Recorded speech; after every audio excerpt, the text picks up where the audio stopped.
नमस्कार दोस्तों, आज है 8 मई और स्वागत है आपका डेली करंट अफेयर्स में। फ्रेंड्स, स्वागत है आपका क्रेजी थॉट्स के इस चैनल पर। स्टार्ट करते हैं फ्रेंड्स। आज की हमारी डेली करंट अफेयर्स का पहला क्वेश्चन है, हु इन्वेंटेड बीसीजी? बीसीजी का आविष्कार किसने किया? आज के दिन काफ़ी ज़्यादा सुन रहे होंगे कि बीसीजी का इंजेक्शन लगता था इंडिया के अंदर, अब भी लगता है, और जो काफ़ी विकसित देश है उन्होंने इसको बंद कर दिया था। बीसीजी के कारण अब इंडिया के जो लोग हैं उनकी इम्यूनिटी पावर अच्छी है।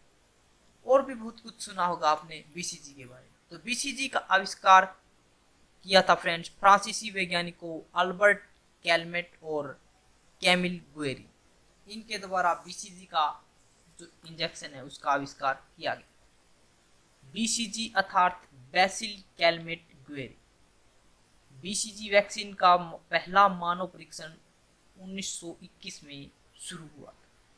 बहुत से विकसित देशों के तपेदिक मुक्त होने के कारण इन देशों में नियमित रूप से बच्चों को बीसीजी वैक्सीन का टीका नहीं दिया जाता। ट्यूबरक्लोसिस, जिसको तपेदिक बोला जाता है हिंदी के, टीबी। परंतु विकासशील देशों में यहाँ जहाँ तपेदिक का प्रसार आज भी जारी है, यह वैक्सीन बड़े पैमाने पर प्रयोग की जाती है। Which is the main river flowing through Ladakh Himalayas? Ladakh Himalaya से होकर बहने वाली प्रमुख नदी कौन सी? सिंधु रिवर और कुछ उसकी सहायक नदियां हैं जो लद्दाख हिमालय से होकर बहती हैं। तो सिंधु रिवर मुख्य नदी है जो लद्दाख हिमालय से बहकर बहती है। लद्दाख हिमालय ग्रेटर हिमालय पर्वतमाला और काराकोरम पर्वतमाला के बीच एक अत्यधिक ऊंचाई पर स्थित रेगिस्तान का निर्माण करता है। वेयर आर दी ब्रू और Reang communities mainly found? Bru और या रियांग दोनों एक ही नाम है, ब्रू भी बोला जाता है और रियांग। तो यह समुदाय मुख्य रूप से कहाँ पाए जाते हैं? इस समुदाय की सबसे बड़ी आबादी मिजोरम के मामित और कोलासिब जिलों में पाई जाती है, यानी कि मिजोरम के अंदर पाई जाती है। The largest population of this community is found in Mammoth and Kolasib districts of Mizoram. Bru या रियांग समुदाय पूर्वोत्तर भारत के मूल निवासी हैं जो मुख्यतः त्रिपुरा, मिजोरम तथा असम में रहते हैं। इस समुदाय के लोगों की जो भाषा है वह भी ब्रू भाषा है।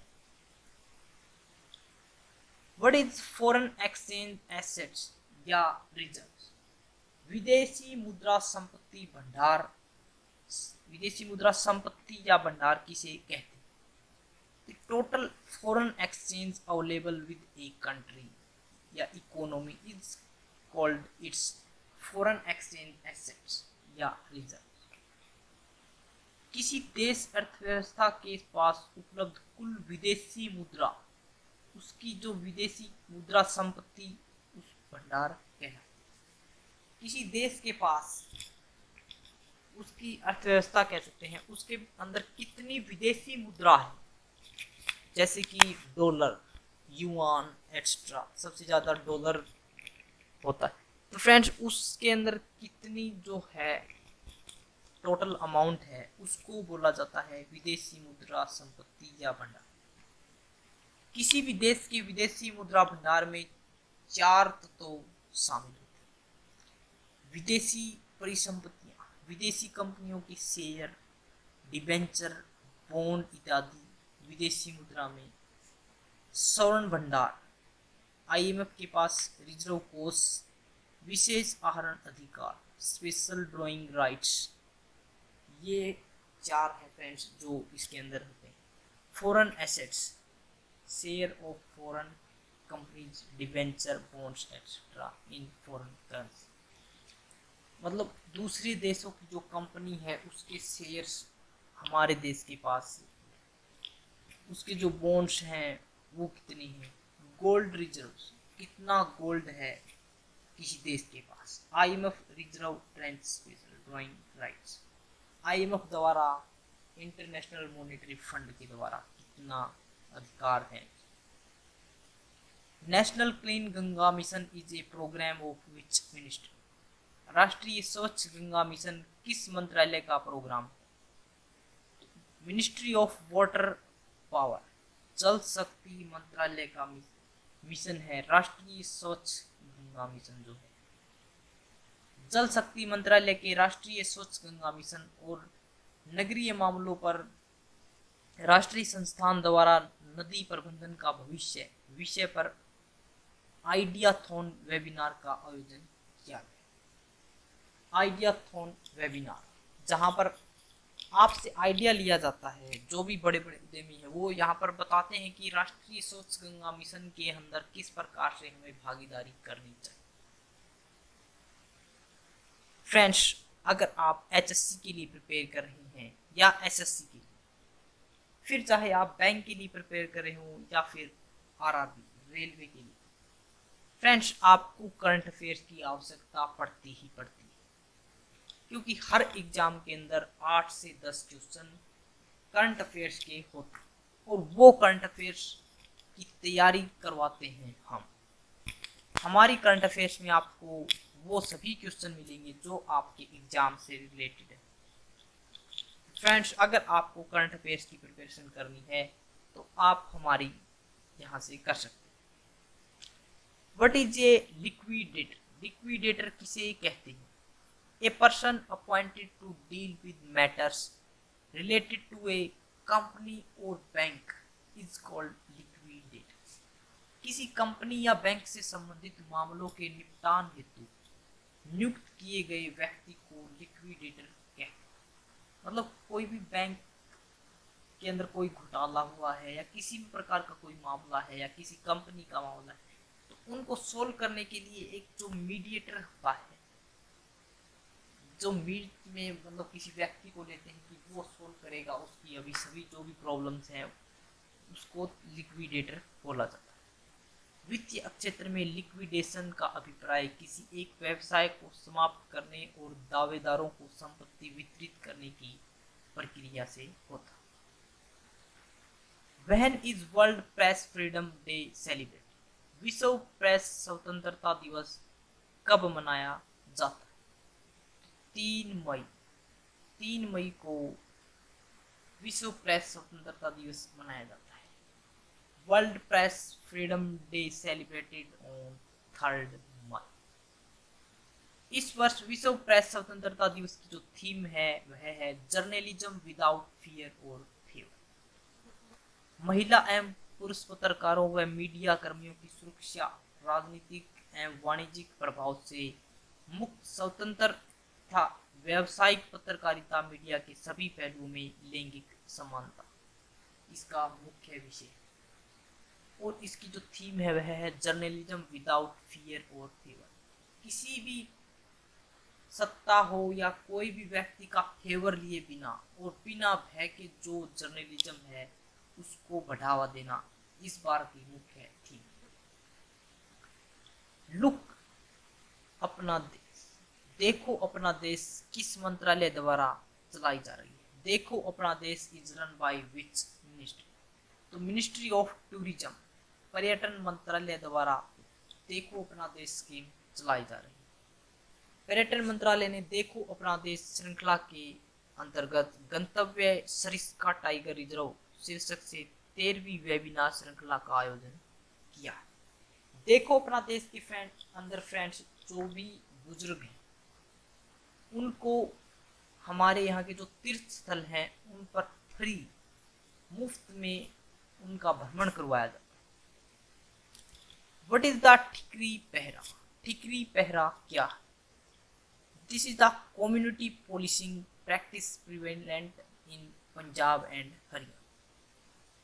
पंजाब एवं हरियाणा में प्रचलित सामुदायिक पुलिसिंग प्रथा है। मतलब गांव के जैसे लोग हैं उनके द्वारा ही पहरा देना कि किसी भी प्रकार से लोगों की मतलब एक तरफ से कह सकते हैं जो पुलिस कार्य करती है वो कार्य गांव के लोग ही सामुदायिक रूप से मिलकर के करते हैं। इसके तहत गांव के एक या एक से अधिक व्यक्तियों द्वारा गांव में रात के वक्त पहरा दिया जाता है। जिससे कोई भी संदिग्ध व्यक्ति गांव में प्रवेश न कर सके। कोविड-19 के मद्देनजर इस प्रथा का प्रयोग ग्रामीण लोग गांव में संक्रमण को फैलने से रोकने के लिए भी कर रहे हैं। पहले जो टिकरी पहरा बोला जाता है, इसका प्रयोग सर्दियों के अंदर चोरी वगैरह की जो घटना रोकने के लिए किया जाता था, लेकिन अब कोरोना के कारण ताकि कोई ऐसा संक्रमित व्यक्ति एंट्री न कर जाए गांव के अंदर, तो भी यह इसका प्रयोग किया जा रहा है। क्विक करंट अफेयर्स में फ्रेंड्स, कोयला मंत्रालय ने केंद्र सरकार द्वारा आवंटित की गई कोयला खानों के परिचालन को सुगम बनाने की सुविधा हेतु एक परियोजना निगरानी इकाई शुरू की। कोयला मंत्रालय की यह परियोजना निगरानी इकाई ईज ऑफ डूइंग बिजनेस की सुविधा प्रदान करेगी, क्योंकि इससे खानों को संचालित करने के लिए समय पर स्वीकृति प्रदान की जाए। हिमाचल प्रदेश सरकार के मंत्रिमंडल की बैठक में निर्णय लिया गया है कि कोरोना वायरस यानी कि कोविड-19 महामारी के मद्देनजर राज्य में अर्थव्यवस्था को पुनः सुदृढ़ करने के उद्देश्य से शहरी जनता को मुख्यमंत्री शहरी रोजगार गारंटी योजना के तहत 120 दिन का रोजगार प्रदान किया जाएगा। केंद्र सरकार ने असम राज्य को अफ्रीकन स्वाइन फीवर से प्रभावित सूअरों का इलाज करने की सलाह दी गई। ASF अमेरिकन स्वाइन फीवर घरेलू और जंगली सूअरों में होने वाली एक अत्यधिक संक्रामक रक्तस्रावी वायरल बीमारी है। Wadia institute of Himalayan geology के वैज्ञानिकों द्वारा लद्दाख हिमालय क्षेत्र की नदियों में होने वाले 35,000 वर्ष पुराने नदियों के कटाव अक्षरण का अध्ययन किया गया है। अगर आप उन बातों एवं परिस्थितियों की वजह से चिंतित हो जाते हैं जो आपके नियंत्रण में नहीं है, तो इसका परिणाम समय की बर्बादी एवं भविष्य पछतावा ही है। अगर फ्रेंड्स आपके पास ऐसा नहीं है कि आप उस कार्य को कर सकें, वैसे तो कहा जाता कि कुछ भी संभव नहीं है, लेकिन मान लीजिए आज के दिन मैं यह सोचूं कि मैं कोविड-19 को रोकने के लिए ऐसी फोर्स बना दूं जो पूरे भारत के अंदर कार्य करे, तो फ्रेंड्स एकदम से ऐसा करना संभव नहीं। तो इसका परिणाम क्या होगा कि मैं समय की बर्बादी करूंगा और कुछ समय बाद मैं यह सोचूंगा कि सिर्फ मेरे पास पछतावा बचा है कि मुझे ऐसा नहीं करना चाहिए। तो फ्रेंड्स, हमें अपनी परिस्थितियों की वजह से जो बातें हमने कर रही हैं, अगर आप उन बातों एवं परिस्थितियों की वजह से चिंतित हो जाते हैं जो आपके नियंत्रण में नहीं है, तो यह गलत है। ऐसी बातों से हमें चिंतित होने की भी कोई आवश्यकता नहीं होती। मान लीजिए मैं सोच रहा हूं कि डोनाल्ड ट्रंप चाइना पर अटैक कर देते हैं, तो क्या होगा? मैं इस कारण चिंतित हूं कि उत्तर कोरिया के किम जोंग उन अमेरिका पर मिसाइल दाग देते हैं, तो मैं उसे कैसे रोकूं? जो मेरे हाथ में नहीं है, मैं उन परिस्थितियों के बारे में क्यों सोचूं? तो फ्रेंड्स, ऐसा करके मैं सिर्फ अपना टाइम बर्बाद कर रहा हूं और कुछ भी नहीं मिलने वाला।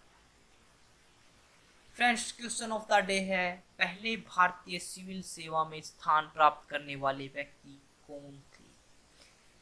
ऐसे भारतीय जिन्हें सर्वप्रथम भारतीय सिविल सेवा, जिसको आज सिविल सर्विसेज के नाम से भी जाना जाता है, यानी कि IAS, IPS, IFS जो होते हैं, जिनकी परीक्षा होती है, उसके अंदर पहला बार